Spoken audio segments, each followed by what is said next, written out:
투미TV 시청자 여러분 반갑습니다. 당신의 부동산 주치 김재경 소장입니다. 2024년 9월 19일 추석 연휴가 끝나자마자 미국에서는 전격적으로 금리 인하를 발표했습니다. 오늘 이 시간에서는 추석 이후의 부동산 시장의 방향성에 대해서 말씀드려 보도록 하겠습니다.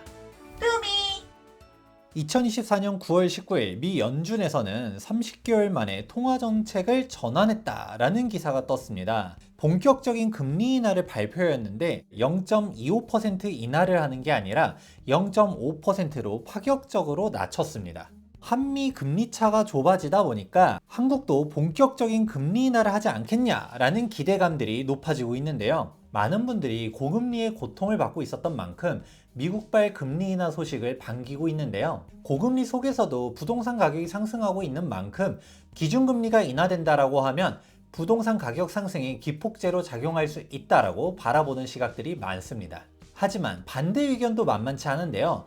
바로 아래 공포를 말씀하시는 분들이 있습니다. 금리를 인하한다는 것 자체가 경기가 안 좋다라는 것에 대한 반증이기도 하다라는 것입니다. 실제로 기준금리와 부동산 가격의 상관관계를 살펴보게 되면 여러분들이 생각하는 것과는 조금 다른 양상을 보여주고 있는데요. 일반적인 인식으로는 금리 인상은 부동산 시장에 악영향을, 금리 인하는 부동산 시장의 긍정적인 요소라고 인식하고 있는데요. 실제로 통계 자료를 살펴보게 되면 실상은 다르게 됩니다. 기준금리가 상승하던 시기에는 부동산 가격도 같이 상승을 하였었고 기준금리가 하락할 때 부동산 가격도 빠졌음을 확인해 볼 수가 있는데요. 이는 기준금리를 올린다는 것 자체가 경기가 그만큼 과열되어 있었던 것이고 경기가 과열되어 있는 만큼 부동산 가격도 상승을 했었던 것입니다. 그렇다 보니 기준금리 인하는 부동산 가격에 대한 상승 요소라고 바라보기보다는 하락하는 시기일 수도 있다라고 바라보는 시각 자체는 맞는 말이기도 합니다. 하지만 저는 최근에 기준금리 수치는 정상적인 추이에서 벗어났다라는 것을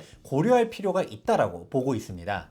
당장 2022년도를 살펴보게 되면 평상시와는 다른 모습을 보여주고 있습니다. 기준금리가 급격하게 올라가자 결국 부동산 가격은 하락한 것인데요. 이는 앞에서 설명했었던 것과는 전혀 다른 요소가 개입했기 때문입니다.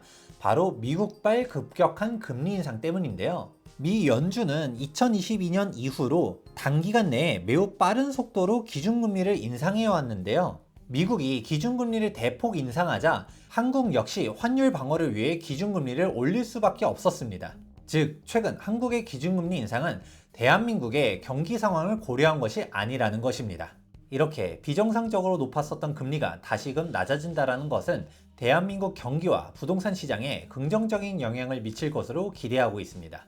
사실 추석 연휴 직전까지만 한다 하더라도 금융시장에 대한 혼란은 정말 높았었는데요. 바로 금감원장의 가계대출 억제 발언 때문이었습니다. 이복현 금융감독원장이 은행들이 가계대출이 늘자 손쉬운 금리 인상을 택한다. 9월 이후에도 대출이 늘어난다면 지금보다 강력하게 하는 방안을 내부적으로도 검토 중이라고 밝혔었는데요.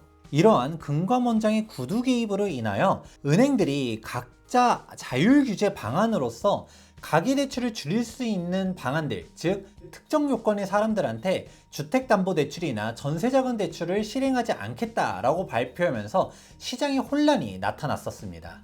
하지만 은행별로 각자 대책을 발표하다 보니까 어느 은행은 되고 어느 은행은 안 되는 등 혼란이 정말 커질 수밖에 없었었고 실수요자 역시도 피해를 받는다라는 비판에 금감원장이 사과하기까지도 했습니다. 많은 비판을 받긴 했지만 금감원장이 이렇게 나선 이유가 있기는 합니다.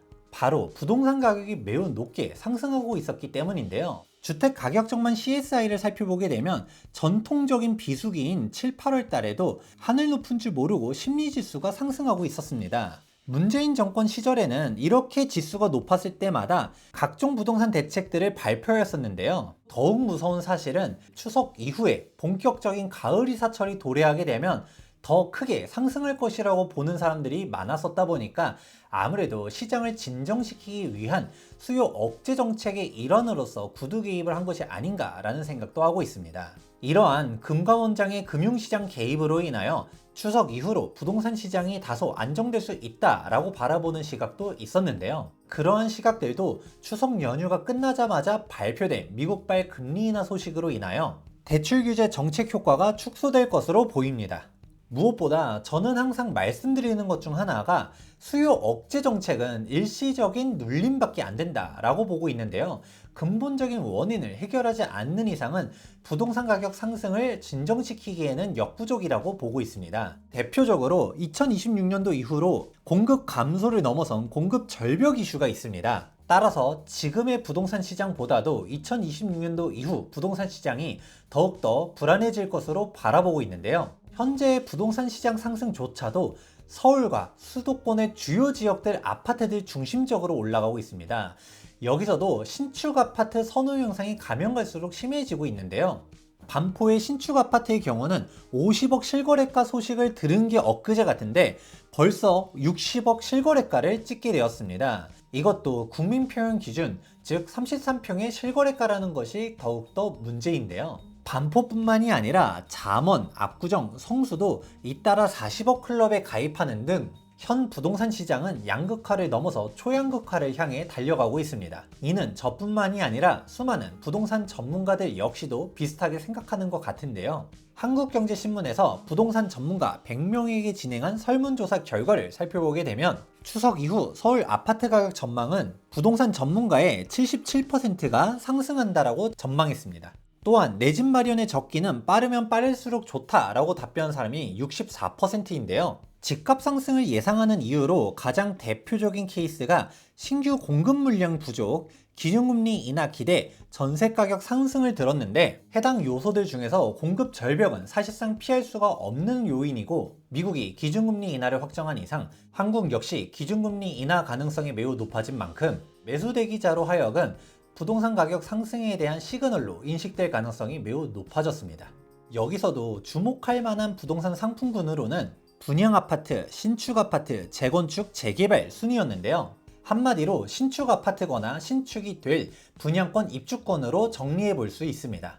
얼죽신이라는 신조어가 있을 만큼 신축 아파트 중심적으로 부동산 가격이 상승하고 있는 만큼 재개발 재건축 투자에 관심을 갖는 분들도 늘어나고 있는데요. 공사비 인상으로 인하여 사업성이 떨어지는 곳들이 매우 늘어나고 있는 것도 정비사업 시장의 현실입니다. 저는 평균 분담금 5억 시대가 오고 있다고 보고 있는데요. 그렇다 보니 조합원들의 분담금 납부 능력이 없는 곳들은 피해야 된다라고 말하고 있습니다. 따라서 재개발 재건축도 옥석가리가 필요한 시장인 만큼 묻지마식 투자는 절대 금물이라고 말씀드리고 싶습니다. 지금까지 미국의 기준금리 인하 소식과 함께 추석 이후 한국의 부동산 시장을 전망하는 시간도 가져보았는데요. 추석 직전 대출 규제로 인해 시장이 혼란스러워지자 부동산 시장이 진정될 때까지 부동산 투자를 보류하겠다는 사람도 많았었는데요. 하지만 단순히 관망만 하는 것은 후회할 가능성이 높습니다. 하수는 단순히 부동산 시장을 관망하지만 고수는 계속적으로 시장을 트래킹하면서 내가 원하는 매물이 나오는지 혹은 부동산 시장이 또다시 빠르게 변하는지 지속적으로 확인합니다. 여러분들 역시도 내 집 마련의 꿈을 놓지 않았다라고 하면 꾸준히 부동산 시장을 체크하시기 바랍니다. 앞으로도 빠르고 정확한 부동산 소식 전달해 드리도록 하겠습니다. 도움되셨다면 좋아요와 구독하기 눌러주시기 바라면서 지금까지 부동산 주치 김재경 소장이었습니다. 감사합니다.